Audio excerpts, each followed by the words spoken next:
Hello everyone, and welcome back to the channel. Today we're going to be introducing my new jumping spider, Tank. Now if you don't like spiders, this probably isn't a video for you. If you do, then stick around, you're going to really enjoy it because he's absolutely adorable. I've got lots of very cute footage of him. You may have noticed as well, the Enclosure's had a bit of a revamp, so I'll talk to you through a little bit about that, show you lots of cute footage of Tank and just talk a little bit about him.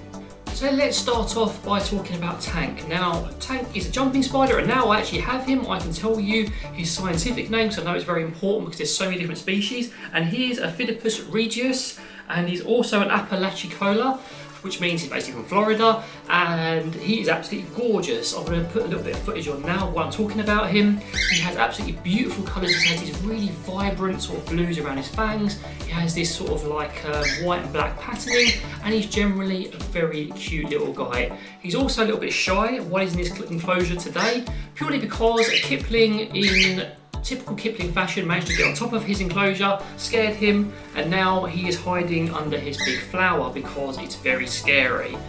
So now I've introduced Tank, let's talk a little bit about his enclosure. So last time I showed it to you, I literally just got a starter kit, some extra bits. Since then we've learned a lot, we've done a lot more research, and we sort of tried to jazz up his enclosure. So you may have noticed that the pod is gone. The pod went a bit funny, we weren't really happy because it was a bit too big and dominated the enclosure that went.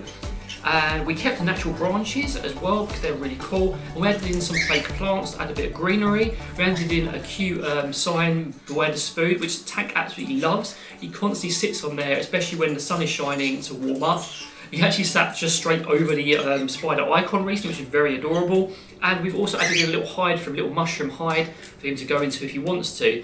You may have also noticed as well, he's actually webbed in his enclosure, which is really cool. It means he's settled in. And we're also planning to add in some more like shelves and things higher up, purely because he's arboreal, which means he likes to live in trees, so we want higher up options for him because he will go down to the ground to hunt or explore, but he will be happier up higher up, so we want him to have as comfortable an environment as possible. We thought it'd be cheap getting one of these little guys, but given all the money we've spent, it's not that cheap, but that's just us. We want to provide absolutely everything we possibly can for him.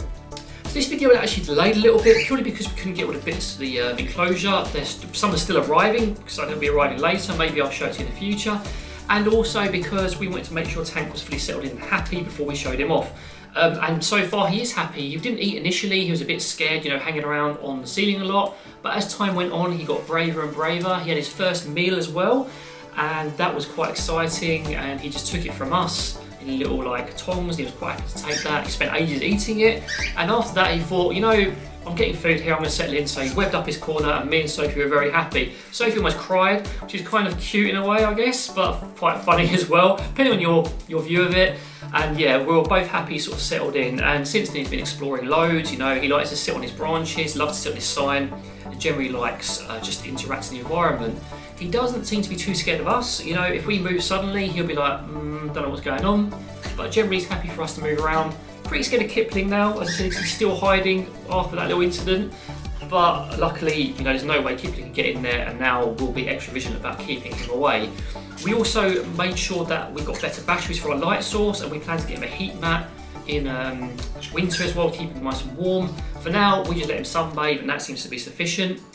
One thing I did notice when I was looking into it, researching him and learning, is purely how much misinformation there is about these little guys. It's just everywhere for every single animal. And it's kind of interesting being on the other side of that, trying to sort through it all, work out what's good, what's not. But thankfully we had Rosie from Endoscapes, where we got the enclosure, was helping us out. And we also had one of Sophie's friends, Louis, who was also giving us advice as well as sort of sorting through loads of forums and videos. Because of all this, I plan to make my own jumping spider guide video, because I want to sort of sift through it all and, just like I do with birds, present everything that we know that is right, rather than just like a load of opinion, and hopefully that'll help you guys out too. So even though I have this in my little guide, I thought I'd talk to you a little bit about this now. Like, people are asking, what does he actually eat? Well, he eats insects predominantly. When they're smaller, they like fruit flies.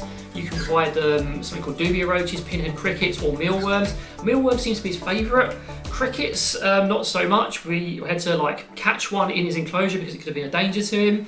So we're going to try and get him used to them. When we've got a little higher up sort of shelf, we'll maybe pop one on there for him and see if he'll hunt for it and see what happens. But yeah, that's generally what they like to eat. He's generally very calm. He doesn't mind us moving around. He doesn't mind us putting our hands in there. He won't react to that. Oh, just so you know, it's going to be in the guide, but his bite force is next to nothing, and his venom's like just not going to do you any harm really. The most you'll get is the equivalent of a minor itch, you know. So he's very cute, he's very harmless, and we're just really pleased to have him as part of our, not really flock I guess, our swarm maybe, I don't know how you would pronounce it, but yeah, it's nice to see him, and I'm hoping you guys love him as much as we do. So guys, that brings me to the end of my video. I will do more content on him. Again, if you're worried about spiders or you're here for birds, don't worry, it's going to be an occasional thing, not like dominated by arachnids anymore. I just want to sort of present some more information about him and just show him off occasionally. If you do want to see the guide, do let me know in the comments. If you have spiders yourselves, happy to hear from you. But in the meantime, from me and Tank, take care and see you later.